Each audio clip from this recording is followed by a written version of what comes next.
ભાભર ચૂંટણી અપડેટ. ભાભર તાલુકા પંચાયત મીઠા બેઠક પર ભાજપનો ભગવો. આજે ફોર્મ ચકાસણી દરમિયાન ભાભર તાલુકા પંચાયત મીઠા બેઠક પર કોંગ્રેસના ઉમેદવારનું ફોર્મ રદ. કોંગ્રેસના ઉમેદવાર કલ્પનાબેન સુરેશભાઈ માળીનું ઉમેદવારી ફોર્મ રદ થયું છે. ફોર્મ ચકાસણી દરમિયાન નિયમભંગ સામે આવતા નિર્ણય લેવાયો. ઉમેદવારને 3 સંતાન હોવાના કારણે ફોર્મ રદ થયું હોવાની માહિતી સામે આવી છે. ભાભર તાલુકા પંચાયતમાં એક બેઠક ભારતીય જનતા પાર્ટીના ઉમેદવાર કોમલબેન નવીનભાઈ ચૌધરી બિનહરીફ ચૂંટાયા હોવાનું સ્પષ્ટ થયું છે. હું જિગ્નેશ જાની, મામલતદાર ભાભર. ભાભર તાલુકા પંચાયત સામાન્ય ચૂંટણી 2026 અને જિલ્લા પંચાયત સામાન્ય ચૂંટણી 2026 તથા નગરપાલિકા સામાન્ય ચૂંટણી 2026 લગત ચૂંટણીના ઉમેદવારી પત્રો તારીખ 6 એપ્રિલથી અમારી કચેરી ખાતે સ્વીકારવાનું શરૂ થયેલું.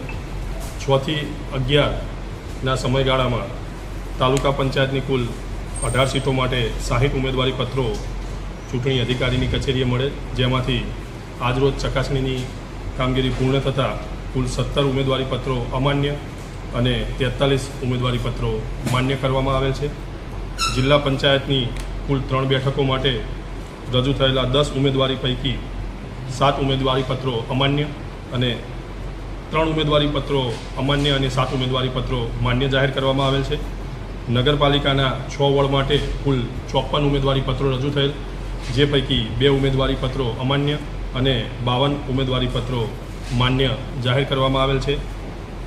મીઠા તાલુકા પંચાયતની સીટ માટે કુલ 2 ઉમેદવારી પત્રો રજૂ થયેલા હતા, જેમાંથી કલ્પનાબેન સુરેશભાઈ માળી એ 3 બાળકો જે તે સમયે ધરાવતા હોય તેમનું ઉમેદવારી પત્ર અન્ય ઉમેદવાર દ્વારા વાંધો લેતા ચકાસણીની પ્રક્રિયાના અંતે અમાન્ય જાહેર કરવામાં આવેલ છે.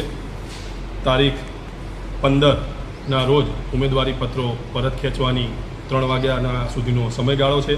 ત્યારબાદ મતદાન તારીખ 26/4/2026ના રોજ યોજાશે અને તારીખ 28/4/2026ના રોજ આ મતદાનને લગત મતગણતરીની કાર્યવાહી અમારી કક્ષાએથી હાથ ધરવામાં આવશે.